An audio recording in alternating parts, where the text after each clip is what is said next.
absolutely. What advice would you now give your younger self based on what you now know and have learned if you were just starting out all over again? Yeah, I think a few things come to mind. One would be just be patient with yourself. You want to grow as a preacher over the whole course of your ministry. And I think I was always anxious just to, I want to, and it was always kind of, well, you grow over time. And I hope until the day I'm dead, I'm preaching, and I pray that I'm always growing as a preacher Amen. and always getting better, I hope, more effective for the sake of Mm. Christ. Um, in the beginning, I think I was so, and I love this about young preachers. I train a lot of young preachers as well, and I say, look, if you are starting with the text and you're in the text and you are milking everything out of that text, I love that. We've got something to start with. But I think transitioning from where you're moving from kind of a running commentary on the text, or you're getting every little nugget out of the text, to actually preaching, where you're Mm. pleading with God's people, where you're actually bringing real application to their soul, where you're actually connecting with their hearts, the people in the room. So I think the young preacher, and I think myself, I was very concerned about connecting with the text. I've got to Mm. milk the text and get this text out. I think I was less thinking about how to connect with the people in the room and the actual getting to preaching. And I think that comes with time, and it comes with Mm. being a pastor, and it comes with getting to know your people. But I would have encourage myself to spend more time thinking Yeah, upon those things. yeah, that's good advice. Good advice. As you look at the whole world of preaching, and I'm sure you hear a lot and see what's going on, what encourages you about the general state of preaching today, and what troubles you? What do you think are the weak spots that perhaps need some more attention?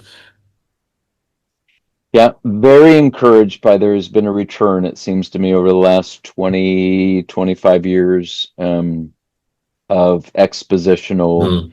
preaching, and incredibly thankful for that. I think as the preaching of the church goes, so goes the church. And we want to be preaching from the text to our people. So very encouraged by that. I'm encouraged by the emphasis that a lot of young guys coming out of seminaries today have upon the preach word. Our Lord has chosen to work by the preach word. When he sent out the 12 disciples, he didn't send them out with weapons. He didn't send them out with money bags. He didn't send them out with armies behind them. He didn't send them out with political power. He sent them out with his word and with the Spirit. That's Mm. it. And that's how he chooses to work. And so men that are basing their entire ministry upon preaching and seeing that as their chief work, that encourages the bejeebers out of me. So see a lot of young men like that right now. Um, Probably the two things that I think are most missing, it seems like to me, um, in our current preaching is passion and pleading. And I don't know why that is. The pleading, I think a lot of young men especially have trouble doing because they don't feel like, oh, can I really plead with these people? I don't know that I have the right. No, you have the right. You're standing before them as a representative of Christ. You're proclaiming Christ's word to them. You are his mouthpiece in their midst. You plead with them for their Mm. souls. And we need more pleading preaching. And the passion, we're talking about things of eternity. Mm. And we're talking about the difference between everlasting darkness and everlasting light. We're talking about the difference between someone truly storing treasures in heaven all the days of their life, or truly wasting their lives here on earth. And if we don't express it in the pulpit that we actually believe these things and actually have true love and passion for Christ and the things of Christ, why would we think they would be stirred Yeah. in listening to us? And so it concerns me, and I think it's an overreaction. I don't know, where we are rightfully critical of a lot of the things of the Second Great Awakening and a lot of things that came out of that. And so there is a fear of emotionalism, which there should be, but that doesn't mean there should be an absence of emotion and Yeah. passion in our preaching. So Yeah. I would like to, if I could give a little kudos to young men, say, look, you are to be who you are in the pulpit, but Yes. show people that not in a performative way, but Mhm. allow your true passion and love for Christ to come out your pores while you're Mm. preaching. Mm. Yeah. I couldn't agree with you more, brother.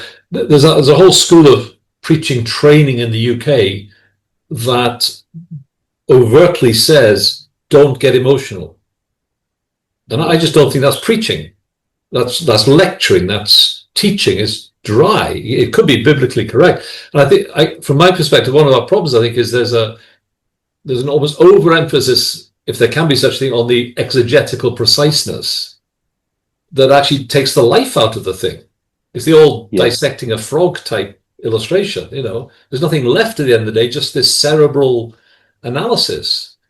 And I don't want to lose that preciseness, but I want some life. I want some energy in a spiritual sense, not emotionalism, of course, and drama.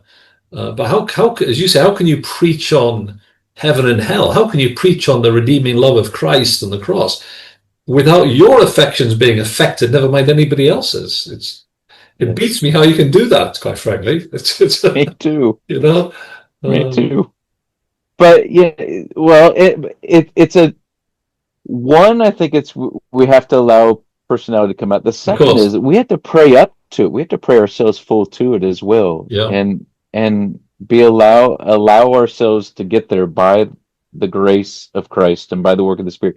I often on Saturday nights, one of the prayers I pray before I go to bed that night while I'm working on the sermon and finishing it up, putting the final touches on it, is I almost pray every Saturday night, Lord, help me to give it to them warm.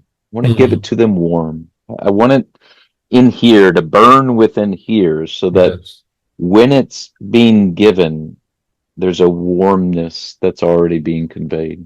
yes, yeah, absolutely. It's great.